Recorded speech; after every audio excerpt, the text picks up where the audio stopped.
far as it goes, but they'll pick me up. Okay, before you start, I want to introduce you on mine. Okay. So this is Tone. Oh. Tell them where they can find you. I am Tone at DJ Tone the Boss on Instagram, Tone the Boss on all music and social media platforms. That's awesome. You already know me. Okay, cool. I didn't know we was live already. So I gotta do it first, right? I ain't mad at you. All right. This is making me look short now. Let me just. I mean, I am short, but I don't want everybody to know that. You're taller than me. It's okay. All right. Well, I think we are good. Let me go ahead and talk into the mic. Hello. Can you hear yourself in the headphones? That's good. Okay, now I can. You can hear now? All right, turn it up a little bit. I can hear you. Oh, now I can. Wow. This is what it's like. Yeah, something like that. All right. So we're going to go ahead and get started here. All right. We are... Man, someone's calling, of course. That's how it happens. I try to do something and nobody calls until I'm busy. It happens with me too when I'm recording. All right. That happened to me yesterday. I went live and everybody called and ruined my audio, so I had to go live again. I don't like going live, but we'll talk about all that on the pod. All right. And we are back, ladies and gentlemen, boys and girls, children of all ages. Welcome back to another episode of Talking Top Tier. I am your host, Tone the Boss. Always doing the most, and this time I got a special guest. I'm really excited about it. Go ahead and introduce yourself, please. Hi, I'm Chapis. I am also known as GMWM on YouTube. Instagram, I'm ecstatic for all my social media platforms, just in case you want to know later. I am an inspirational person, so not just on social media, but in real life. I'm all about uplifting and empowering people and just moving forward. So I'm a jack of all trades, and anything I could do, I can accomplish just like you, and I pretty much just lead by example and practice what you preach. So whatever I could do, you can do, and that's how we do it. Okay. And so you're an active vlogger, right? Yes. Talk to us about the vlog. What's it about and how did it get started? Pretty much, I just vlog about my life because I'm very different, and the fact that I am a jack of all trades, pretty much, it's a little, I can resemble with a lot of people, and I just want to show that. It pretty much started a little bit around the time where YouTube started, but I wasn't very prominent about it, I guess, like very consistent, or I didn't really know much about it. I just did it for fun. And I had my son when I was 17. I got married when I was 16. So when I had my son, being a teen mom but not feeling like a teen mom, I did a lot of like mom things, and like whatever tips that I learned, I was like putting out there to have kind of my own little, I don't know, thing to look back on, and also to help other people who are teens and moms, but also trying to do it like in a good way, like a regular adult. And then just going on from that, I just started doing everything that I was into on social media and really practicing it. And I'm also polyamorous. We've been polyamorous literally our whole relationship. So I started talking about that once I started getting more confidence with it. I came out on YouTube, and it was scary because I used to be like this good little Christian girl with skirts long to my ankles and down to my knees and everything, but I look confused because I also always been edgy, like gauges, hair colored, so it's like I don't even know. But when I went out as poly, then now it started like, now a lot of people follow me to figure out my lifestyle and to like be able to understand it. And the reason I came out too, because I'm like, when I started researching about it, because I didn't even know there was a word for what my relationship was until somebody came up to me and was like, "You're poly." I was like, "What the hell is that?" It was polyamory, and I was like, "Whoa, that is me." And then that helped, and then I was like, well, somebody introduced it to me, maybe I could help other people who are doing it. So like everything I do literally is to help somebody else. Like if I put it out there, it's to help the next one. Like if I'm going through it and I don't know about it, then now that I know about it, I could educate somebody else. And it creates like this great like community. So that's why like now that I vlog, I'm like, I do a lot of things. Sometimes I don't even catch like how different I am. So I'll just vlog it and people will comment on it and be like, oh my gosh, like I'm going through that, or like, oh my gosh, that's me, or Yeah. they'll relate to it, and that's pretty much it. That is so awesome. So I wanna talk about why I was like, okay, we gotta work together. And you stopped me after doing a show. We were in Iowa City at Unimpaired.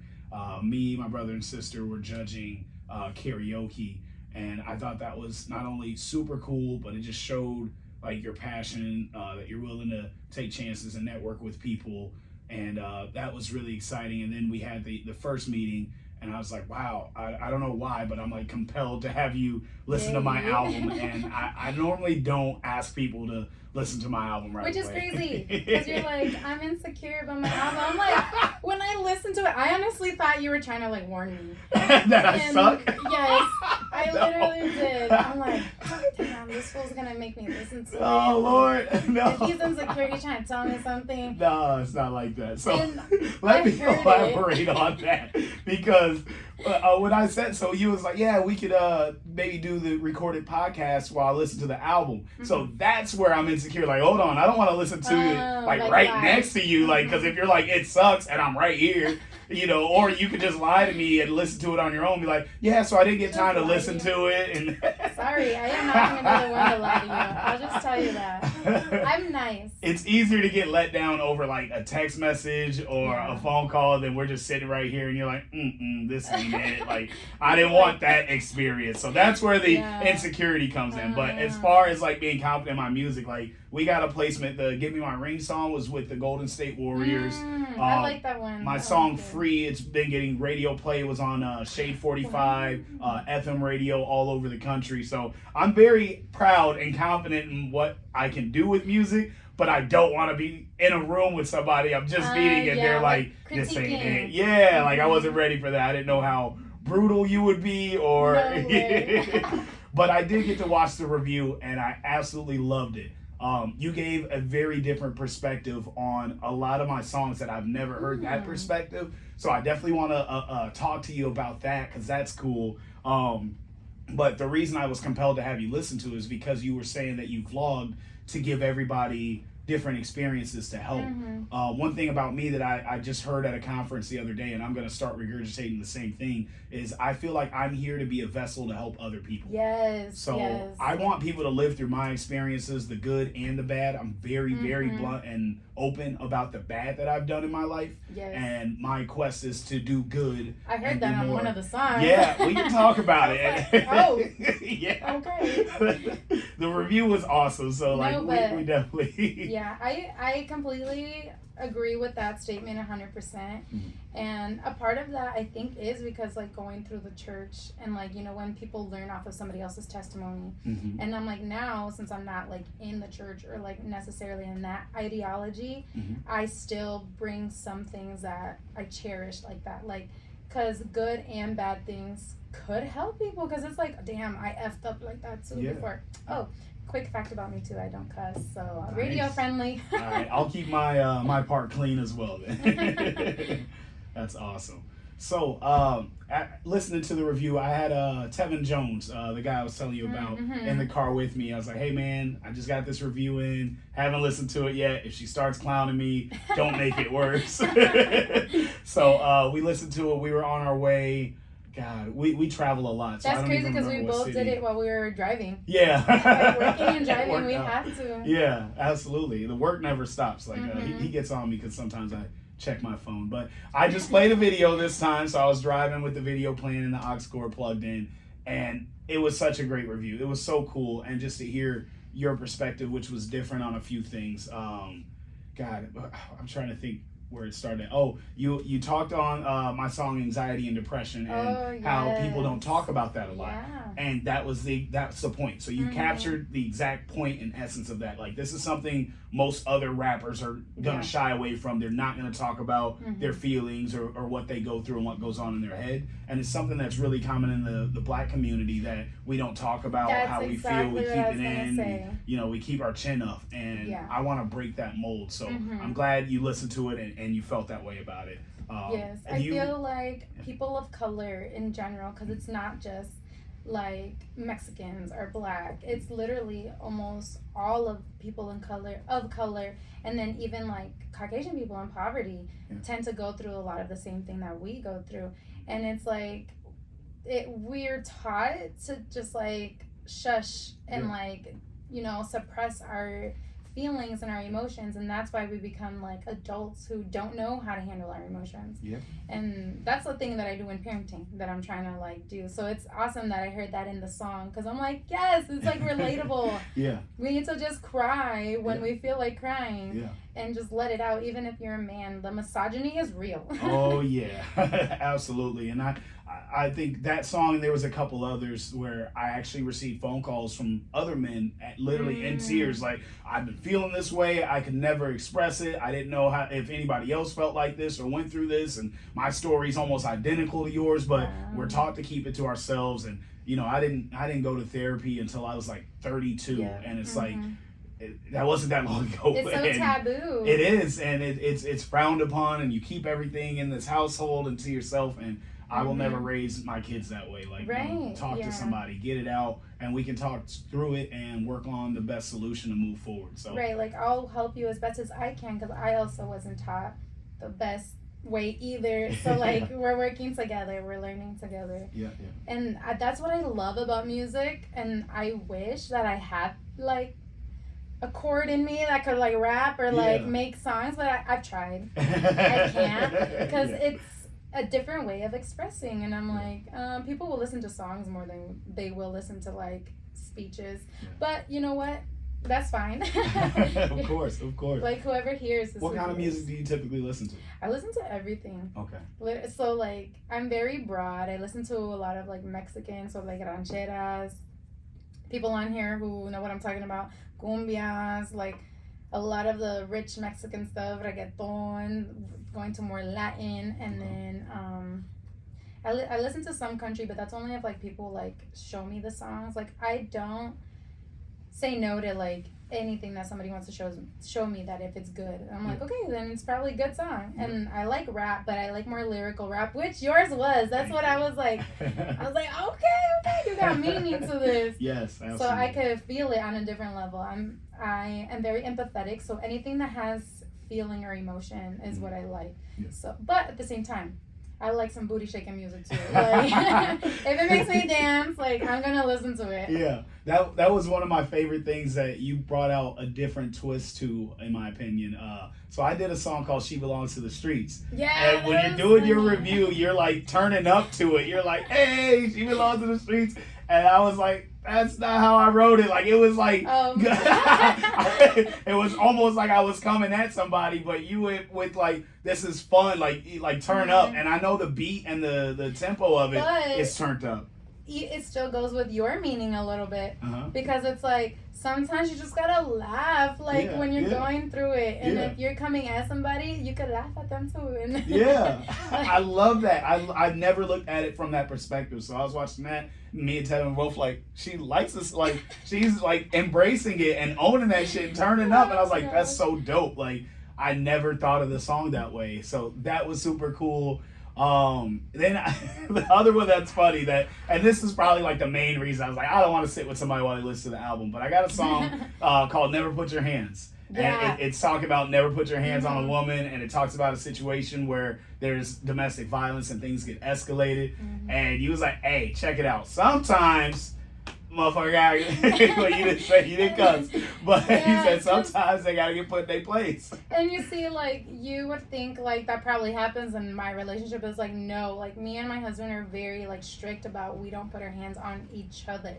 Like, I didn't grow up around boys, so it's not like I learned of how a relationship with a male should be, or like, I didn't grow up with my dad, so like, he taught me, like, if we were playing around and if I was being rough with him, it's like, okay, don't expect me not to be rough with you. Not saying that I'm not, but like, there's that respect level. And so it made me think of things too, like, you know what, that's true. I hate when a female be beating on her man and she thinks like, he's not gonna hit her back. Like, that's self-defense. Like, if you hit her, like, congratulations, but that's not how the system looks at it. Yeah, and exactly. That's the part that's not right. Yeah. So that's why I say sometimes. Right. I love that. It's like, or get somebody else to do it, because, Yeah. like, you know, domestic violence, but, you know, if your homie, that's a girl, like, homie wants to do it. Get her. Get her. Yeah, I was raised in a very Christian household, but I was raised by women, and they always say, if she touch you, blah, blah, blah, and I'm like, bro, no, never. Like, there's no circumstance that should ever allow it. Unfortunately, I was in a situation where it did happen, but it's like, I still strongly believe there's never a situation that calls for it. I am a person that even if a female puts their hands on you, you gotta walk it off, walk away, like all that, but yeah, the females be like, nah, if she touch you. Yeah, because I'm against, like, the gender rules. I'm like, Okay. if a female can't do it, a man shouldn't be able to, either vice versa. If a woman Should does work it, both ways. you know, yeah. And that's where I'm like people like some females out here with the feminine movement talking about they want it to be equal. I'm like, do you really? Do you really? That's great. So I don't think it's the next song, but like later on, my "Give Me My Ring" song comes on, and that song is actually like a basketball anthem. Like it's about winning the ring at the end of the season. Yeah, I was gonna say I've heard it, and I think you remixed it. But right? the way you took it was so dope, because you're like, yeah, I mean, if you had to put your hands on her, you better get that ring back. And it's like that. We came up with the title for that reason. Like, it was originally we came up with the title like, all right, so at this point in your story, you got to ask for the ring back. But then we got in the studio with Squiddy Boys, Ike Midas, Luke Kane, shout out to them. And we made it an anthem, and it ended up doing big things. Like I said, the NBA used it, and the WNBA both used it. So it's good we went a different direction, but I love that you caught like the message in the title and where it was really going to be. So that's super cool. That has to be like that. Yeah. But it's also like you hear females, like, you know, going back to what you said, that how some men be like, you know, hitting you up and saying they're related to it, or like they relate to it. And it's like, if you hear more of like women going through stuff like that, like, oh, he asked me for the ring back, and you know, it's just the other side. Yeah. But it could be both, like both parts of the team, or whatever, both sides of the team. They could say the same story in their own version, and people relate to it. Yep. But I don't know, maybe, who knows? Some girls might get mad at you. I'm very like understanding. So I like to hear the whole story, because I'm like, okay, maybe he is wrong. Not saying he's right, but did he have his reasons? Right. I don't know. Tell me more. And yeah, I think that's why I did the album. Is like, you know, I don't want to be painted as a good guy in a breakup. So I did it. So here's my perspective. Here's what led to this. Here's my actions that I am ashamed of and not proud of, and what I could have done better. And I think I tried to make it all come full circle. So I'm glad you got to listen to the album. I'm glad you appreciated the lyricism and the stuff that I put into it. That was super dope. So let's talk more about you and your life and what's going on. So I met you at Unimpaired. I hear that's like only one of many hats that you wear. Yeah. So I've been a stay-at-home mom pretty much. Like, okay, so at first in my relationship, I was a stay-at-home wife, because, you know, especially going to church, that's what I thought I had to do to be a good person, to be a good wife. But I've always been intrigued with other things. So that's also why I started social media, because I was like, I could do this and be home. And when I was younger, I was very reserved and very social, but reserved. Also because I didn't know myself, so I didn't tell a lot of people about, like, you know, a lot of things. So being like that, and then I moved to his hometown, so I had no friends. But I also didn't really care to make friends, because they were weird there. And not necessarily like weird, like odd. It was more like they weren't very welcoming. So it's like, I'm a very welcoming person, so yeah, I'll just stay over here in my own lane. Right. And then I had my son when I was 17, so I started the mommy things, and it was also to help get myself, like, to be social and to get myself to do something, not just be bored, stuck in my head. And then I've had little jobs here and there. And literally, I started going to college in the beginning of this year, because I'm a very conscious person. So in Fairfield, Iowa, they have a school called Maharishi University. I don't know why I'm going blank right now, but it's something like, it's because they've changed their name so many times too.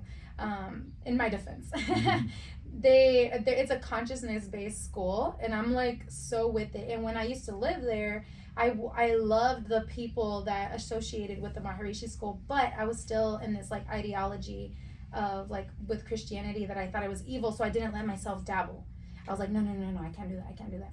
But then once I started like, going away from that, and I started accepting and being more open, and I'm like, yeah, that stuff makes sense. Yeah. So I started school there, and everything literally, it's called like spontaneous reaction, kind of like, like the law of attraction. Mm-hmm. The more that you do, the more that you put out there, the more you release, the more you'll get back, kind of like karma. But it's literally like, you need, like, in order to fill your cup, you have to be like releasing things and like healing things, and then whatever you want starts to come. And I'm telling you, things have been happening and it's so awesome. It's not only because I'm a go-getter, like I've always been a go-getter, and I used to wonder like, why are my manifestations not working? But it's because I wasn't meditating, I wasn't putting time into myself, I wasn't releasing things that I needed to release, bottling things up, like our emotions, all of that. And so I started working at Unimpaired. I decided to be sober. How long last have year. You been sober for? A year and a month. Nice, congratulations. Yeah, thank That's you. Awesome. It's really crazy, especially being Hispanic. Yeah. Everybody looks at me like, are you sure you're not like at the get-togethers? Yeah. Wait, you don't drink? Like, what does that mean? Right. Awesome. And so I decided to be sober. So that's one kick, I think, that helped like me elevate consciousness, like more in consciousness. And then when I learned how to meditate in December, I was already like 4 months sober, I think, by then. They said that it helps when you don't like do any recreational drugs or drink, and like, you eat right as much as you can, and that it helps enhance your meditation. So if it enhances your meditation, meditation is a releasing practice pretty much. And so if it enhances your meditation, the more you release, the more that you're able to fill your cup, and then things started happening. I started going to school because we have to learn how to meditate their way so that we can go to school there, which is great. They even have it required for their staff, and they're able to get like a retreat like out of the whole year, like each year, which is awesome. And so like after that, I found Unimpaired randomly. I literally thought it was a real bar, and we went for an event to have a circus. So I was like, okay, let's take the kids. And then I like looked in there, I'm like, wait, I don't think kids are allowed here. It looked like a real bar, but we went in anyways, enjoyed it. They gave me a menu and everything. I didn't look at it. I'm like, no thanks. I'll just get water. I'm like, damn, I could have had a drink. Right. And then, because we didn't know until later, I was researching it, and then they were hiring. I'm like, bet. I was hired right away because of my social media. Yeah. And it's been great ever since. And then I started school. Everything was school, grades, and everything. I've never done this good in school. Yeah. So I'm like, whoa. Like, everything is just like domino effect, like falling together. And then the more I put myself out there, the more things actually came. I even put myself out there to a TV show that like went in there and like recorded. I was like, you know what? You never know. Maybe we could collab. Yeah. And that's literally how I came up to you. I was like, wait, don't leave. Right. That is so outside. So what's crazy is I just got put on to it's a book and like a docu-series called The Secret. Have you heard of it? Yes, I watched that when I was like 12. I have still yet to see it, but my guy, shout out to Lyrical out in Waterloo, he put me on and started talking like, dude, I've been living my life this way before even hearing of this. Yes, so I'm definitely going to watch it just to be intrigued, but it's just going to confirm all the thoughts that I had. But like, I try to put out as much good as possible, and I get blessed a lot. Like I've been put in a very great position in life, and all I really try to do every day is how can I help people? What can I do that put somebody else in a better position? And somehow I still keep getting put in better positions, and it's like that's never really the goal for me to do better. It's how can I help other people? And it seems to come with it. That's not why I do it. I think it's just the reciprocation, because the universe is also like rewarding you. Like, keep doing this and more will come for you. And also like the more that you like least expect things out of it, the more things just happen in your favor.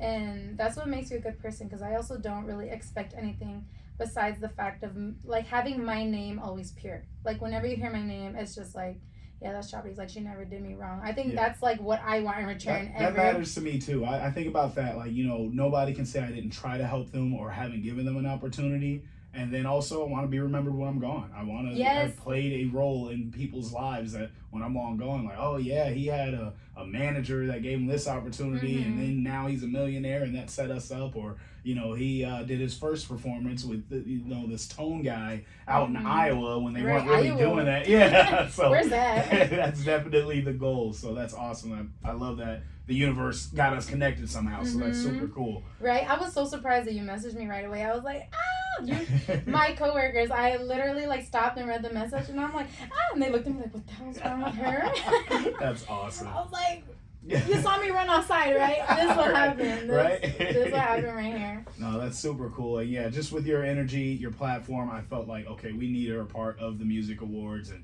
you know, I'd love to be a part of your blogging and everything that you're doing. So how many videos do you have, or like what's some of your big accomplishments? How many views do you got? I don't look at that kind of stuff. That's cool. That's dope. So that's not what you do it for. Yes, because when I used to, and I was like being consistent, I was trying to follow the algorithm to actually be put out there. Which also my intent of being put out there is not necessarily of me having fame. It's more like the more people I reach, the more people I could help. Exactly. So like when I did start trying to follow the algorithm and everything, you look at the likes, you look at the views, because you need certain like. So the algorithm is more like, well, it probably could have changed, but this is what I understand, like on a broad level. So the more likes you get on like one picture, you know, you follow that type of theme because that's what you get more views on. But I didn't like it because at that time I was getting more views on like my polyamorous relationship. And I'm like, but that's very private. I don't always want to share that.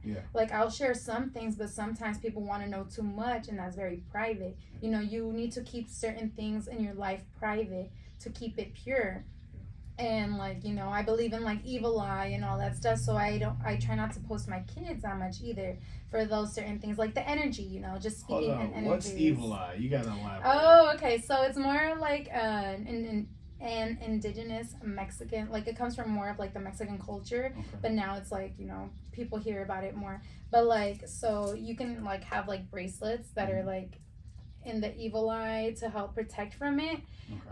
Like it'll capture like the energy instead of like it going to you. So the evil eye technically is like an envious.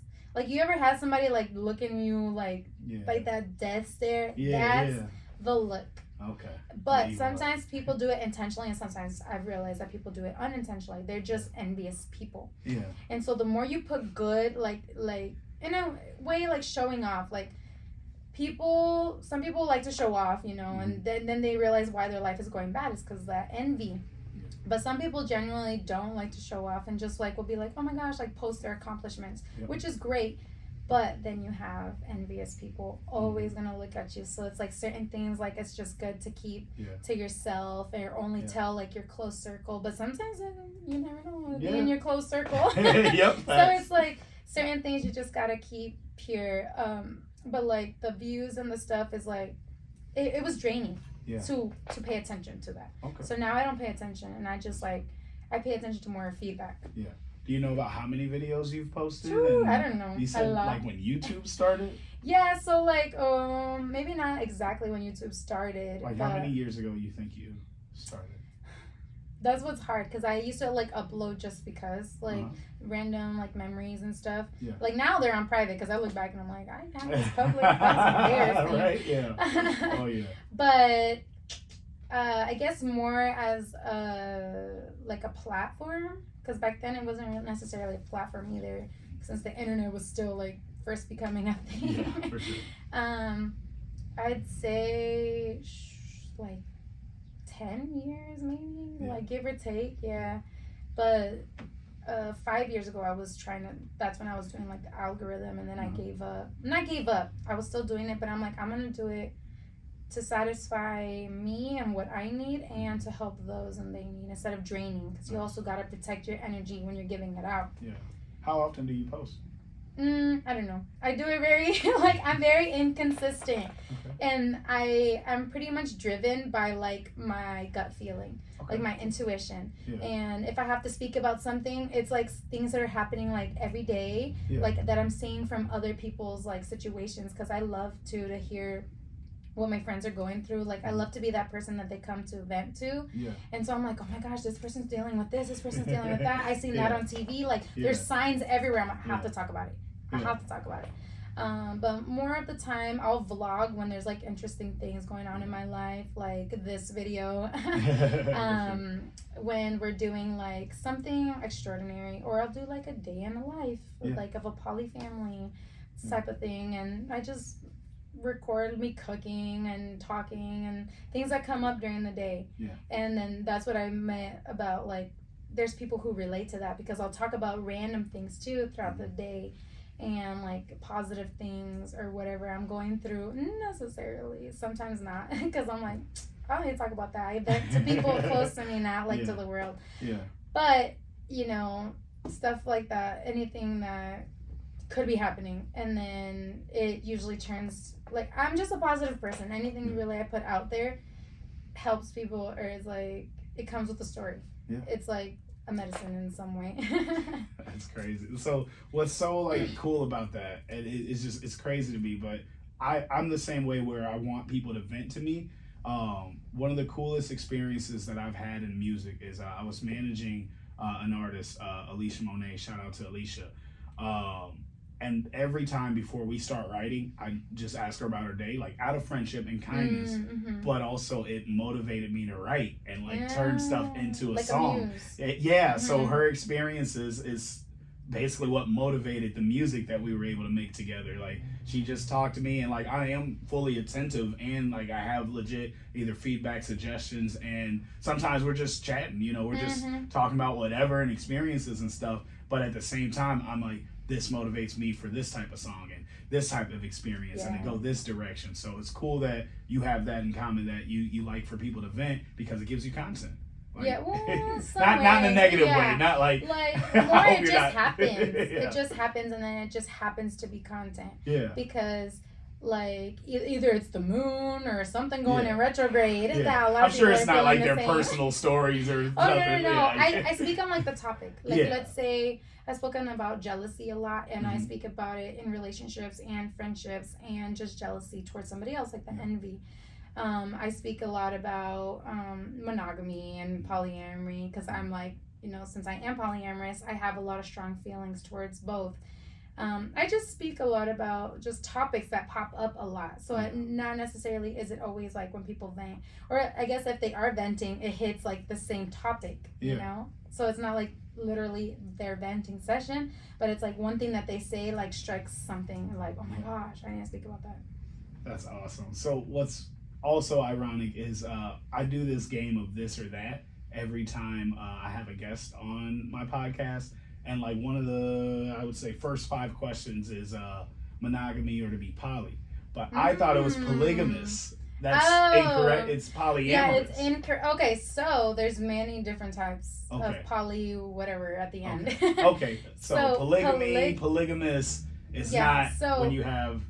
Okay, so polygamy is, like, the Sister Wives show that you guys have seen. It's originated in, like, some religions. And correct me if I'm wrong, maybe that's not where it originates, but so polygamy is when one man has many wives, and the wives aren't intertwined with each other. Right. They just have, like, a platonic relationship, or, like, sisterly relationship, hence sister wife, because they share the same man, they have a household together, and even if they do have separate houses, it's still, like, the same household.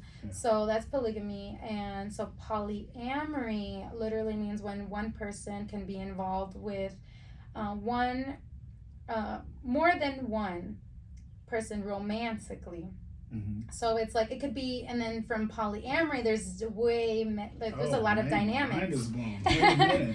Yeah, so, like, our dynamic is the one that you see more, like, normal, because a lot of people try to say it's like monopoly, because it's, well, I wouldn't say necessarily we're closed either. So closed is, like, when you're, like, a closed relationship. Like, monogamy isn't necessarily a closed relationship. And then polyamory would be more open, but some people want to do like the triad thruple with the 3 people and then be closed. Like you only see each other, you only flirt and talk with each other. Right. But like, there's others that are like a V, which like 2 people can be involved, or like they're connected with only like 1 person. That makes sense. Like let's say, and it could be like 3 men, 3 women, right. 2 men, 1 woman. I'm learning so much right now. I love this. Keep going. So like polygyny is when it's more than 1 man. Okay. And like 1 woman. Right. And then polygyny. Polygyny is what I just said. It's kind of like polygamy, but like the opposite. Okay. And then so. And you're polyamorous. Yeah. So I just say like polyamorous because like there's no really like because I know I could love more than 1 person romantically, so that's how I say myself. But like we're in a polyamorous relationship because that's how each of us are. Like we're in a relationship that's more than 1 other person. Right. So like we're 3, and what was another one? I can't think of the other one, but it's like the dynamic where there's like 1 man and more women. It's not just polygamy, because then it's like, yes, he has 2 wives or like 2 women, but I forgot about that one. I'll probably think about it later when I'm on my way home. So now, because I'm thinking like, dang, I gotta rephrase my question, because I always say monogamy or poly, and that should cover everything. Yeah, but now I know so much more. I don't think I could just ask that, because it's like, all right, 2 guys, 1 girl, 2 girls, 1 guy, like. You can still ask that, and then that's when the other person has the choice to elaborate or not. Okay. So like, and I like the concept of closed or open. Like, hey, we're open for business. Like, come through, or like, nah, we closed down, bro. You missed your shit. So then you could ask that too. Like, let's say you're into a girl and she's like, oh yeah, I'm poly, and you could be like, wait, so you close or you open? Because I'm interested, you know? Right. Like, if you're closed, cool, like, respect. If you're open, like, what's up? Yeah, for sure. Yeah.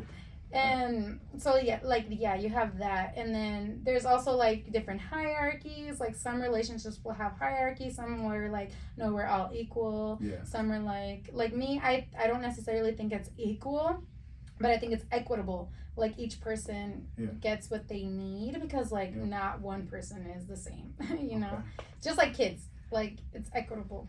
That's so dope.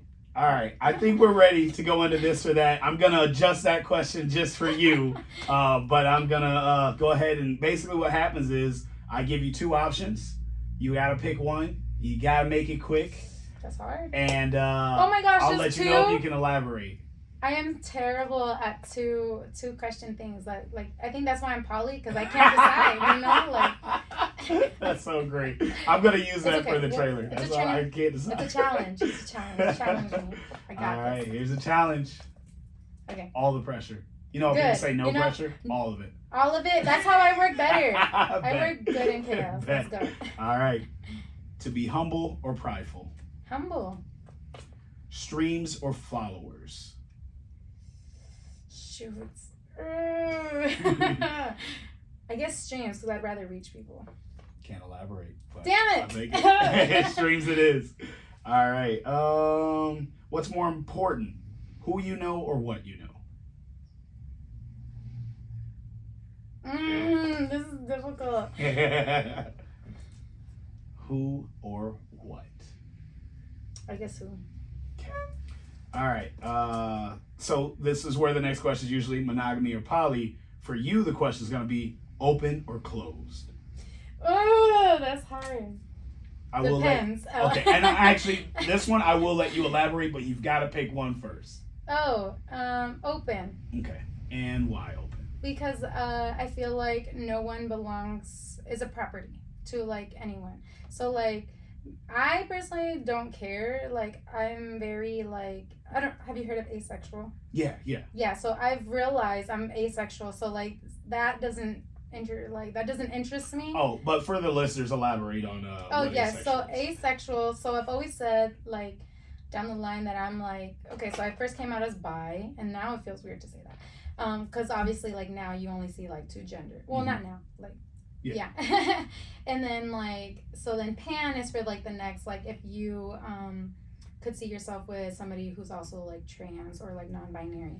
And then like I was like, well, no, that's not enough for me. So I realized I'm demisexual, which means like you're only sexually attracted to somebody who you have like a deep connection with, and then it could become romantic, and then and then also sapiosexual is like where intellect helps you to be sexually attracted. So I'm like demi and sapio, and then I just realized, or I just learned, that it's a part of asexuality, because it's not just like you have like hypersexual and then you have like asexual, technically, like with more into depth. But so I think I just lied when I thought asexual was like, are you like attracted to yourself? Like it's just me. Like I don't know why that was what. I know what it is. No, okay. It's pretty much like sexual desire, and then so you have like gray asexual, which means like, which technically that's what I'd be, because I am demi and sapio, so that means like on an occasion, like on a special occasion. But so being that, I really wouldn't think it's fair for my partners to have to only do like suppress themselves because I'm this way. Like I don't find that fair, and I don't find that it like is healthy either. So I am very much allowing of that, and not necessarily allowing. See, there's certain words that I necessarily don't like, because I feel like my person is their own person as well. I am my own person. So that's why I like to say open for like my partners, whoever I come into contact with. Because like me, I guess I like to be open, but on a like platonic level. Like I love my friendships like just as much as my romantic relationships, except for that little extra oomph. Like so we'll call it. I don't think I can do that. No, that's super cool. So this episode I'll probably have to call sexuality because it's educational. It's probably my most educational episode. There you go. Show, That's what I'm here for. Spreading words, helping people. All right, we're gonna continue with this or that. All right, what's more important to you, to be honest or preserve the friendship? Ooh, to be honest, 100%. What do you prefer, friends or business partners? That's tough. Ooh, I guess friends. I feel like you would go friends, like, because you work multiple jobs, so it's like it's hard to really desire a coworker relationship when you value friendship so much. So. Yeah, like connections. Oh, I didn't finish what else I was saying about, or like what my other jobs were. Yeah, go. I stopped at unimpaired, and then we went on. Yeah, go ahead. I also work at a cafe with Elizabeth Van Presley. Am I saying it right? Vaughn. Yeah. See, I messed up. Yeah, she's dope. Like she is so dope. That's awesome. She's so sweet and so humble. Yeah. And I also am apprenticing, which I just got my tattooing license. Nice, congratulations. Yes. And which I never thought I would do. Like I don't draw. How many tattoos do you have? I have 9, I think. Oh, okay. 4, 5, 6, 7, 8. Yeah, Don't 9. know where you pointed. 9. All right. Okay. So we went to friends, business partners. You chose friends. What do you recommend, or what do you believe in? Having a tough relationship, or to have it easy being single? I guess tough relationship. All right. I don't know how to be single. Understood. What's more important in a partner, to have a low body count or experience? Experience? Like they might have got around. Like a lot. I guess neither of those really matter to me, so I don't know. So if neither matters, typically you'd want experience for a better experience. Yeah, I guess. But if you are are you concerned with a person's body count? No. Then experience it is. All right. So this one's going to be interesting for you, or I'm interested in your answer on this. Do you believe a man should always pay, or you should go Dutch, or it should be equal? Go Dutch. Is it I'm split? a run. Well, when you be a poly, is it split 3 ways? Like, how does the bill work? I'm very curious.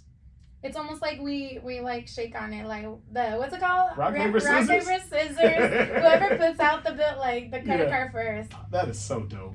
God, that's the life right there. Because we all three work, especially. We all three work, so we're like, you pay, I pay, like who pay? That's actually literally what happened. We literally like look at each other like, who's paying? Like, I got it. Okay, all right. So this is a new question I got from you. More, I'm so curious, but I need to add this for other people. Split bank accounts or shared? Ooh, I think split. Interesting. So I lived with a shared bank account, and that kept everybody accountable and responsible, and everybody did their part. So I didn't have much to worry about. Like, we knew what goes in and what goes where. But before we were together, the person wasn't very financial responsible. So it's like, I don't know if we should. It's like, I don't think I got rent, but I got these new shoes. Like, do you want me to Yes, elaborate? please elaborate. Okay, so the reason why I think split, but I feel like also every relationship should have like at least one account that they share for like the kids or whatever, like emergencies. Okay. But split, because then, just like you said, it can hold you accountable, but yourself, because you are your own person. So it's like, if this person doesn't have enough for rent, they know that I got it, because we have split bank accounts. Okay, but and you help each other. That's a concept I should have thought of. Like, hey, you better find a way. They coming out my. I got it, but you got me like for the next time, or like that. That's how we work. Okay. But I also think it does like keep you responsible for what you're doing, and at least you have the freedom of what the money you're making personally. Even though we come together and we all help each other, like, hey, I need gas, like, I got you. Yeah.